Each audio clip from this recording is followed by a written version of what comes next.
On the eve of British conquest. देखो अब British कैसे, हमने लास्ट चैप्टर में हमने देखा कि सारे के सारे जितने भी थे ब्रिटिशर्स वो सारे के सारे जाए जा रहे मतलब जितने भी अंग्रेज़ थे केवल ब्रिटिशर्स बचे हैं। कारण क्या है? अब यहाँ पे क्या है, एक तो टेरिटोरियल, अब क्या होता है जब इनकी शुरुआत हो रही है तो यहाँ पे मुगल्स के साथ इनका टेरिटोरियल क्लाइमैक्स है। ठीक है, टेरिटरी मतलब टेरिटरी को लेके मुगल्स क्यों ख़राब हो रहे हैं, तो मुगल्स का ना टेरिटोरियल क्लाइमैक्स चल रहा है। ओके, जैसे औरंगज़ेब 1707 के अंदर उसकी मृत्यु हो रही है। ठीक है, तो इसका केओस चल रहा है शिवाजी के साथ, औरंगज़ेब का शिवाजी के साथ लड़ाई चल रही है। और उसके बाद ये जो इतना टेरिटोरियल फैला तो लिया, बट उसको लेटर मुगल्स जो थे वो इसको संभाल नहीं पाए। इसका रिजल्ट क्या हुआ? जैसे लेटर मुगल्स आए तो ये अफ़गान रह गए, ये मुग़ल रह गए, ये बंगाल, ये अवध। ठीक है, मतलब ये ऐसे बट गया पूरा का पूरा, एक उसने पूरा का पूरा एरिया कवर कर रखा था ये वाला, है ना। अब क्या रह गया है? अब ये यहाँ पे सिर्फ अफ़गान बचे हैं, यहाँ सिर्फ मुग़ल बचे हैं, यहाँ सिर्फ अवध बचा है, यहाँ सिर्फ ये इन्होंने अपना इंडिपेंडेंट वो बना लिया है, अपना अपना अलग अलग बना लिया है। ठीक है, अफ़गान, मुग़ल, अवध, बंगाल, हैदराबाद, मराठा, है ना, मराठा भी यहाँ पे राइज़ करेंगे, मैसूर। ठीक है, और ये ट्रेवेंकोर भी है।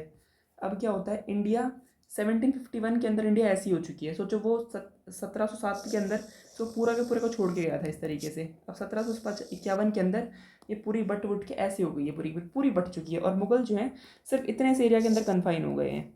ठीक है, अब क्या होता है, अब 1707 जैसे ही उसका बाप मरा है, मतलब औरंगजेब मरा है, तो उसके बाद उसका पहला बेटा आता है। पहले बेटे का क्या नाम है? बहादुर शाह। अब ये जो बहादुर शाह है ना, ये 63 की एज में आता है, 63 साल की उम्र में बहादुर शाह आया है। ठीक है, इसकी पॉलिसी क्या होती है? बड़ी ही पैसिफिक पॉलिसी। कहता है कि यार मेरे बाप ने बहुत नौटंकी बचा दी थी, ठीक है, मेरे बाप ने बहुत ज़्यादा नौटंकी मचा रखी थी, तो मैं थोड़ा सा शांत शांत अच्छे से काम करता हूँ। तो इसकी पॉलिसी होती है पैसिफिक पॉलिसी। तो 1707 से 1712 के बीच में इसकी। अब यहाँ पे कौन कौन है इसकी, अब देखो इसमें इसकी मारवाड़ मारवाड़ का राजा कौन है? अजीत सिंह।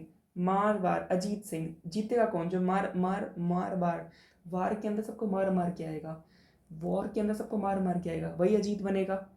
ठीक है, फिर है अंबर। अंबर में है जय, अंबर की जय, अंबर में जाके सब जय जय करते हैं। जो जो जो भी अंबर में जाए, मतलब बहुत ही ऊंचाई पे जो जा रहा हो उसकी जय जयकार होती है। अंबर में है जय सिंह। गुरु गोविंद सिंह, गुरु गोविंद सिंह को इन्होंने क्या किया, इन्होंने कहा कि गुरु गोविंद सिंह आप प्लीज़ मनसब बन जाइए।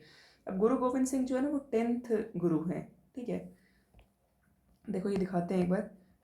देखो इनकी अगर सिखों की बात करते हैं तो गुरु अर्जन देव जो है ना, उसने खुसरो की मदद की थी। खुसरो कौन है? जहांगीर का बेटा, जहांगीर का भाई, सांचा का बेटा है ये। ठीक है, तो खुसरो की मदद की थी।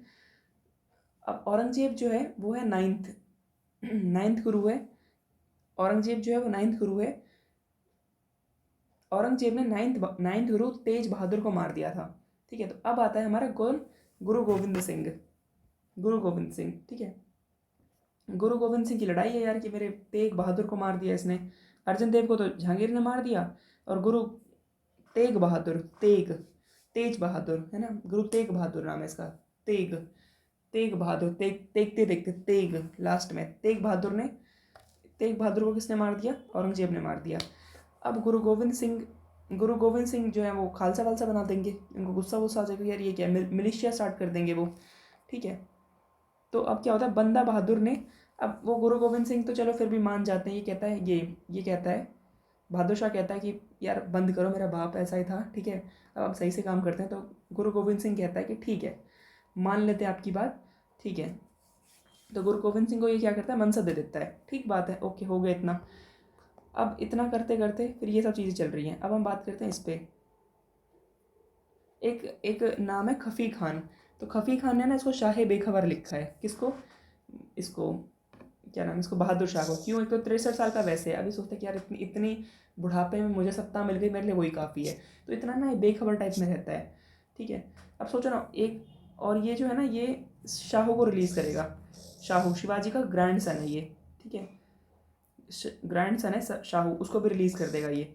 फिर उसको अब देखो, जब किसी को रिलीज़ किया जाता है तो उसको उसको फिर पूरा पद पे बैठाया जाता है। इसने क्या किया, उसको छोड़ दिया अकेले। तो अब क्या है, ये फिर बंदा जो है ये बालाजी विश्वनाथ के साथ जुड़ेगा, ठीक है, बालाजी विश्वनाथ पेशवा बनेगा पहला, फिर ये शिवाजी से लड़ाई करेगा, फिर उसके बाद शाहू जो है राजा बन के बैठेगा, ठीक है। लेकिन शाहू भी, अब शाहू जो है वो बहादुर शाह के इतने फेवर में नहीं है। क्यों नहीं है फेवर में?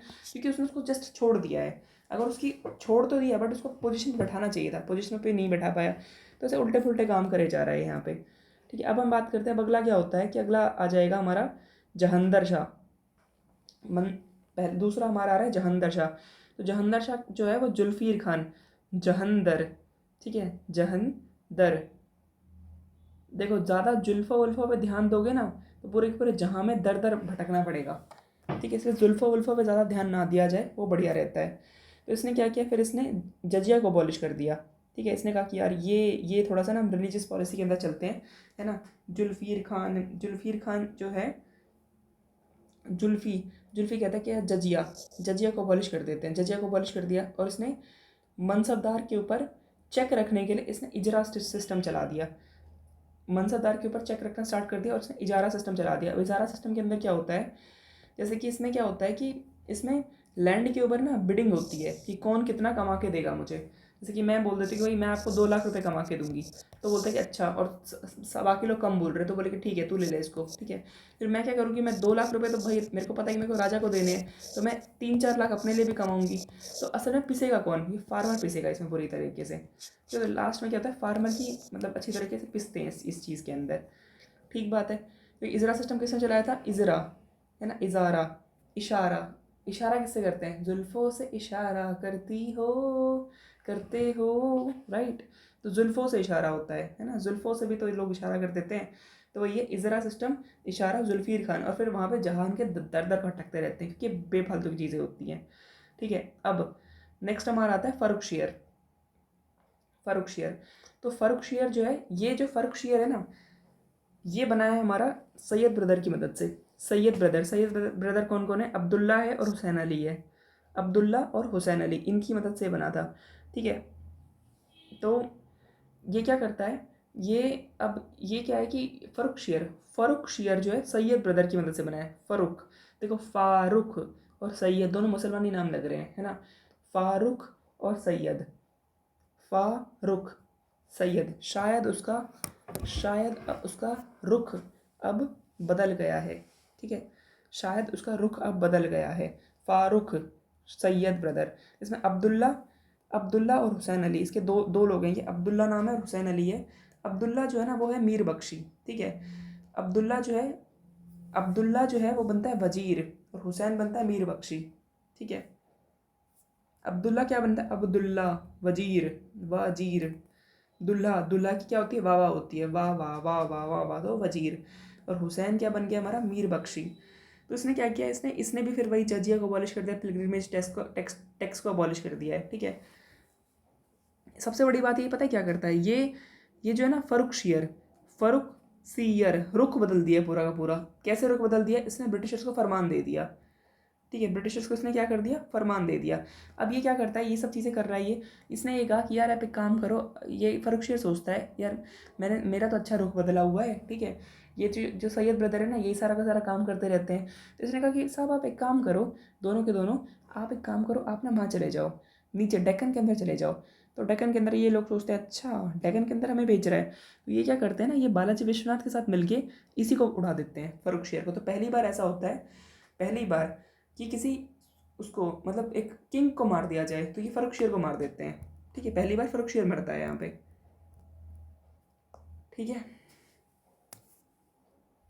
तो सैयद ब्रदर्स जो है ना, इसको फर्रुखशियर को मारने के बाद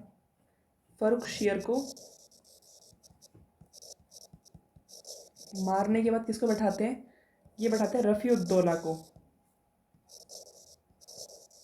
रफ़ीउद्दौला भी ऐसे ही मर जाएगा, नहीं ये बैठाते हैं रफ़ीउद्दजारत को,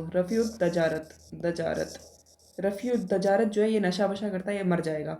उसके बाद फिर आएगा रफ़ीउद्दौला, ये भी ऐसा, ये नशा वशा करता है, ये भी मर जाएगा। रफ़ीउद्दौला ये भी ऐसे ही मर जाएगा। पहले पहले दजारत है ना, पहले तो डीजे लेके आएंगे, उसके बाद फिर दूल्हा आएगा, ठीक है। ये भी दोनों मर जाएंगे। उसके बाद फिर ये बैठाएंगे रोशन अख्तर को, किसको, रोशन अख्तर को, ये रोशन अख्तर कोई नहीं है, ये मोहम्मद शाह इसे ही कहते हैं, रोशन अख्तर, मोहम्मद शाह, और यही हमारा है रंगीला। देखो रंगीला जो आदमी होता है ना, वो इसको रंग वगैरह पसंद होते हैं, तो पूरे के पूरे को ना रंग वंग डाल के रखता है अच्छी तरीके से, है ना, रंगीला। और वो मोहम्मद शाह, तो रोशन अख्तर ही रंगीला है। अब मोहम्मद शाह रंगीला को भी सैयद ब्रदर सैयद ब्रदर्स ने ही बैठाया है। अब इसने 29 साल रूल कर गया है ये, तो ऐसा ये कैसे कर गया है? वो लोग तो एक एक साल कर पा रहे थे, ये 29 साल रूल कर गया है।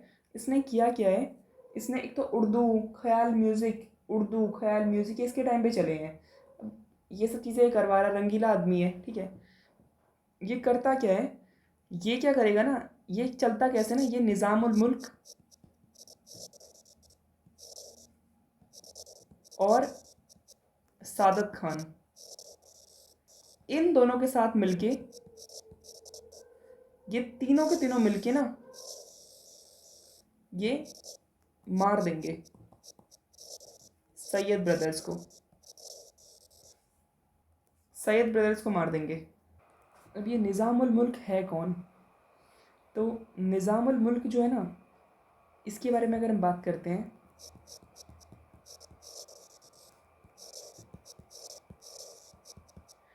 तो इसको मीर कमान का टाइप, इसका असली नाम क्या था?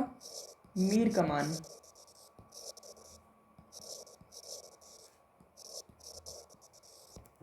ठीक है, इसको औरंगज़ेब क्या कहता था? औरंगज़ेब ने इसको टाइटल दिया चिन कुलिच खान।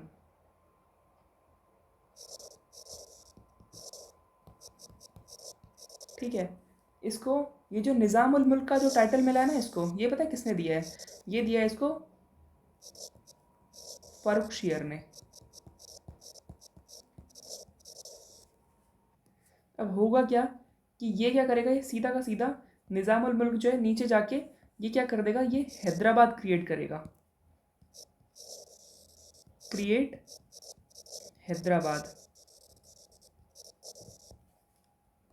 अब इसने हैदराबाद क्रिएट कर दिया है, और हैदराबाद के बारे में पूछते थे कि क्या आप उनके अंडर हैं, तो कहता है कि नहीं। ठीक है, तो ये ना वर्चुअली इंडिपेंडेंट था।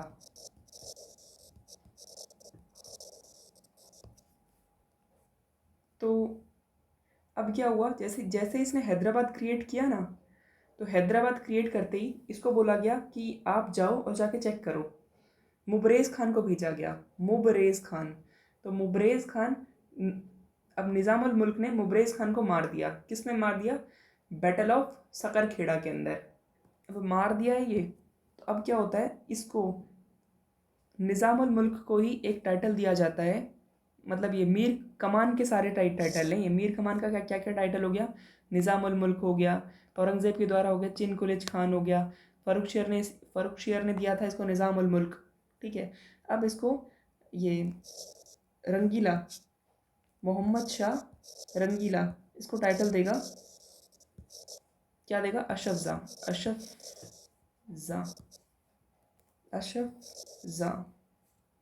शाहिद खान ने बना लिया अवध। अब ये भी वर्चुअली इंडिपेंडेंट था।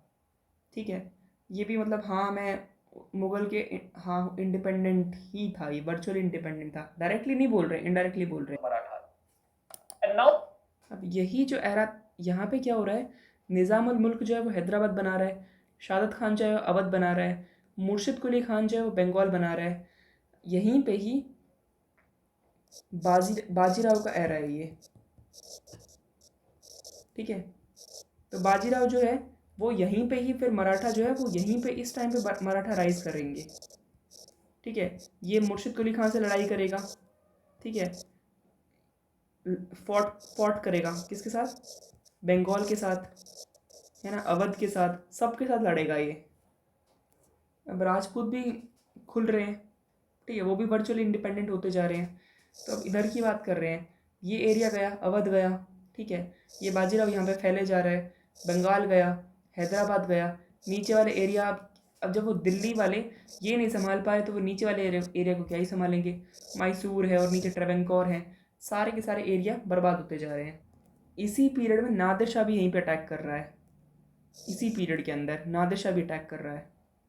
अब बाजीराव जो है ना, बाजीराव जो है वो दिल्ली के ऊपर भी चढ़ चुका है, ठीक है, ये दिल्ली के ऊपर भी अटैक कर चुका है। अब नादिर शाह की लड़ाई हो रही है। अब नादिर शाह ने क्या किया है,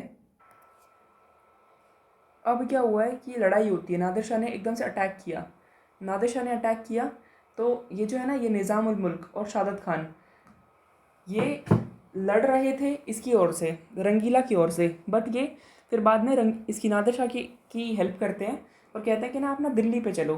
दिल्ली पे जाके वो क्या करता है, ये बैटल ऑफ करनाल के अंदर नादिर शाह जो है वो जीत जाता है, ठीक है, ये जीत जाएगा बैटल ऑफ करनाल। करनाल के अंदर लड़ाई होती है इनकी, किस किस की, नादिर शाह है, ठीक है, अपोजिट में कौन कौन है, निज़ाम उल मुल्क है, शादत खान है, और ये है हमारा रंगीला है, ठीक है। ये क्या करेगा, ये नादिर शाह जो है जीतेगा, यहाँ पे राजा बनेगा और मोहम्मद शाह रंगीला को इम्प्रिजन कर देगा। और यहाँ से क्या क्या लेके जाएगा, तो यहाँ से ये लेके जाएगा,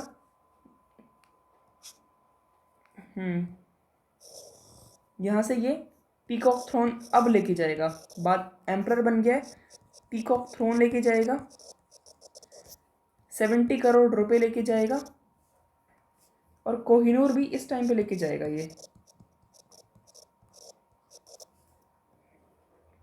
बैटल ऑफ करनाल होती है 1739 के अंदर। तो अब पता चल रहा है कि ये तो कुछ नहीं बचा है ना, सब बर्बाद है, कुछ भी नहीं बचा है। अब मोहम्मद शाह तो जेल के अंदर है, ठीक है, ये एम्परर बन तो गया, बट वही है कि एक सबको दिखाने के लिए किसी को बैठाना चाहिए, ठीक है। तो अब इसके बाद ये किसको बैठा देंगे, ये बैठा देंगे इसको, एक आदमी को, मतलब इसी का ही कोई बेटा बेटा है, अहमद शाह बहादुर, ठीक है, अहमद शाह बहादुर, ये भी मुगल है। अब ये इतना कमज़ोर है, इतना कमज़ोर है कि ये क्या करेगा, अपनी मदर को दे देगा, ठीक है, एक मिनट, अपनी मदर को दे देगा कि बोलेगा मम्मी मुझसे नहीं हो रहा, आप ही ले लो। तो उद्दम बाई है ना, स्टेट अफेयर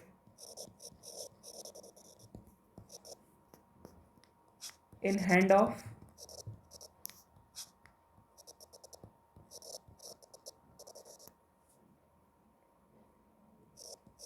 उद्दम बाई।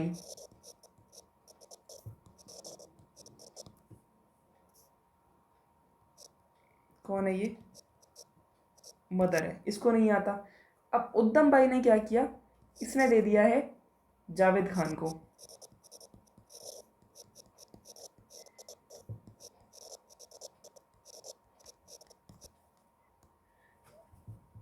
तो अब यहाँ पे अहमद शाह बहादुर बैठा हुआ है, रंगीला का बेटा बेटा है कोई। इसी टाइम पे अहमद शाह अब्दाली जो है, ये कौन है, ये जनरल था, किसका,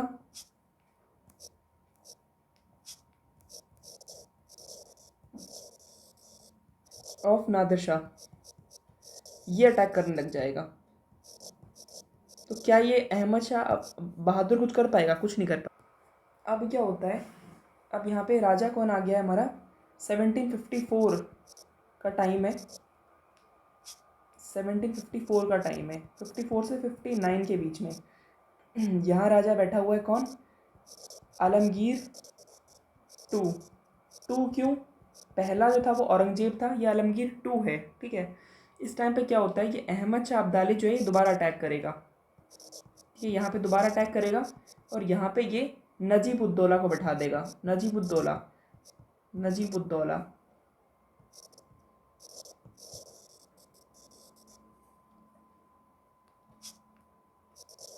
एज मीर बख्शी, ठीक है, मीर बख्शी के रूप में बैठा देगा ये इसको।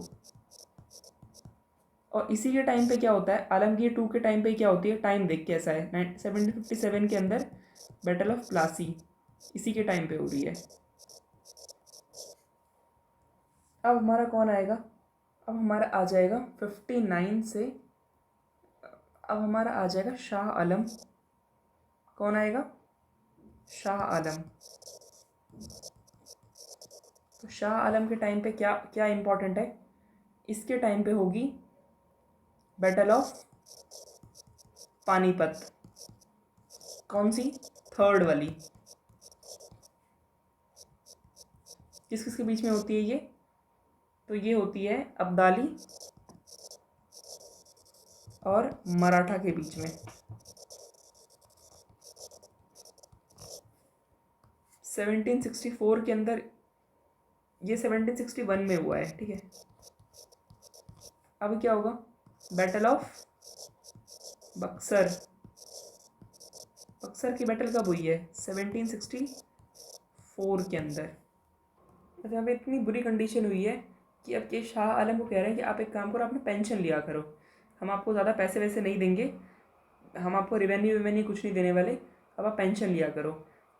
ट्रीटी ऑफ इलाहाबाद के अंदर बंगाल, बिहार, उड़ीसा पहले ले चुके हैं, अब कह रहे हैं कि पेंशन लो भाई। अब फिर कौन आएंगे? अब आएंगे अकबर टू। तो शाह आलम पेंशन वेंशन ले रहा है, इसके बाद फिर कौन आएंगे? अकबर टू। अकबर टू। इस टाइम पे क्या होता है? इस टाइम सबसे बड़ी बात पता है क्या होती है? इस टाइम पे ये कहते हैं कि ना भाई, अब आपका क्या बोलते हैं, आपके ना, आपके कॉइन्स जो होंगे, कॉइन्स मतलब सोचो अकबर कह रहे हैं कि अब ये इनको ये कह दिया गया है कि आपके जो कॉइन है ना, वो अब आपके कॉइन इनवैलिड माने जाएंगे, आपके कॉइन नहीं चलेंगे। तो ये अकबर टू जो है, ये वही राजा राम मोहन राय को राजा का बना देगा। किसको? राम मोहन को टाइटल देगा। ये राजा का टाइटल पता है क्यों देता है?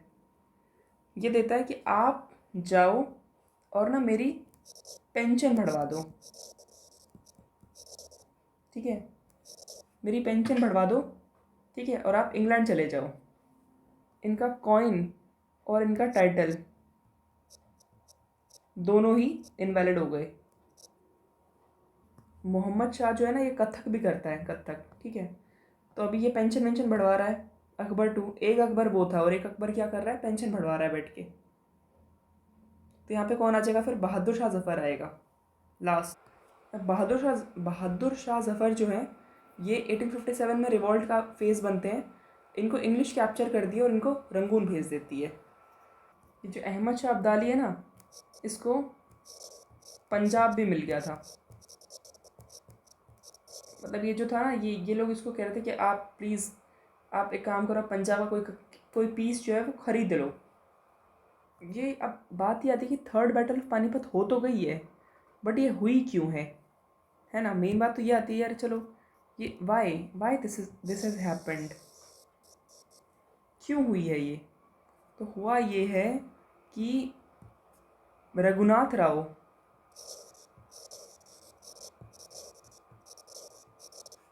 राव ने एक्सपेल्ड कर दिया है, यानी हटा दिया है। किसको? नजीबुद्दौला को।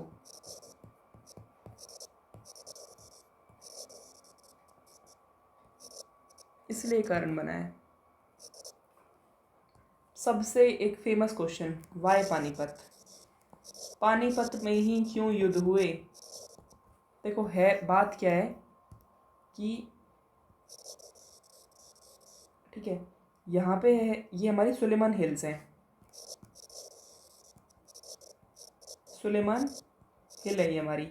यहाँ पे हमारा है खैबर पास, ठीक है। फिर ये हमारा है पेशावर, ठीक है, पेशावर, ये पेशावर। ये हमारा है लाहौर, ये हमारा है पानीपत, ये हमारा है दिल्ली, है ना।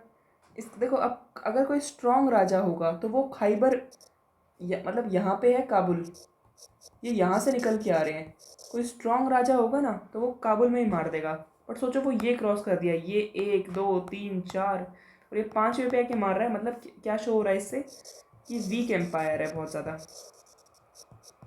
पहला कारण तो यही है। दूसरा क्या है कि यहाँ पे ओपन ग्राउंड है एक, है ना। तीसरा, यहाँ का जो ट्रेड रूट है ना, वो अच्छे से बना हुआ है, ठीक है। तो क्या है कि आर्मी जो है वो ईजिली मोबिलाइज कर जाएगी, ठीक है। यहाँ पे क्या है कि आर्टिसंस जो है ना वो बहुत ज़्यादा बैठे हुए हैं, आर्टिशंस हैं, ये ब्लैक स्मिथ वगैरह, लोहार सुनार बहुत हैं। जैसे कोई किसी की तलवार में कोई भी दिक्कत आई तो तुरंत इनसे ठीक करवा सकते हैं, ठीक है। और क्या है यहाँ पे ना रेनफॉल बहुत कम होती है, ठीक है। अब देखो cause of the decline of Mughal, तो औरंगज़ेब की रिलीजियस टॉलरेंस, इनटॉलरेंस बहुत बेकार थी। इससे क्या हुआ, लोगों के बीच में डिसकंटेंट पैदा हो गया। एक इनकम्पिटेंट लेटर रूलर्स थे, वास्ट एम्पायर है और लेटर रूलर जो है वो बहुत ज़्यादा इनकम्पिटेंट है।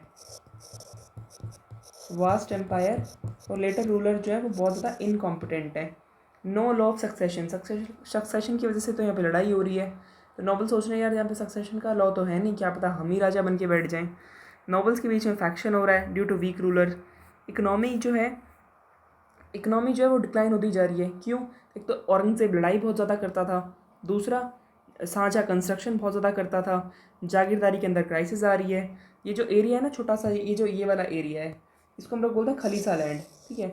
खलीसा लैंड जो होता है सिर्फ ये होती है रिवेन्यू ऑफ स्टेट। अब इसमें इतना एरिया इसने जागीर को बांट दिया है, ठीक है। इतना एरिया इसने इनाम, भाई कुछ चैरिटी वैरिटी भी देनी पड़ेगी, मुसलमान है, दूसरा रिलीजन है तो कुछ चैरिटी वैरिटी भी दे रहे हैं, इनाम इनमें दिया जाता है, ठीक है। अब क्या हो रहा है, ना रेवेन्यू है ना सैलरी है, तो ये क्या करें स्टेट को, मतलब ये और डिवाइड करें कि यार कि अच्छा सैलरी नहीं, एक काम करो तुम ना मेरे खलीसा में से ले लो, ठीक है। खलीसा में से बांट के जागीर दिए जा रहे हैं। पीजेंट अनहैप्पी है कि जागीरदार जो है उनका खून चूस रहे हैं, ठीक है। नो लॉयल ऑफिसर, ठीक है। यहाँ पे क्या है कि ज़मींदार अब वो सोच रहे हैं वो किसी और को बेच रहे हैं, जागीर जो है वो किसी और को बेच रहे हैं। तो यहाँ पे क्या है, कोई भी लॉयल ऑफिसर्स नहीं बचे हैं। एक्सटर्नल इन्वेजन हुए जा रहा है अब्दा अली का, नादिर शाह का, ठीक है। रीजनल एस्पिरेशन निकल के आ रही है, छोटे छोटे राज्य बोल रहे हैं कि यार चलो हम राज्य बना लेते हैं, हम राज्य बना लेते हैं। तो ये सब नौटंकी चल रही है यहाँ पे।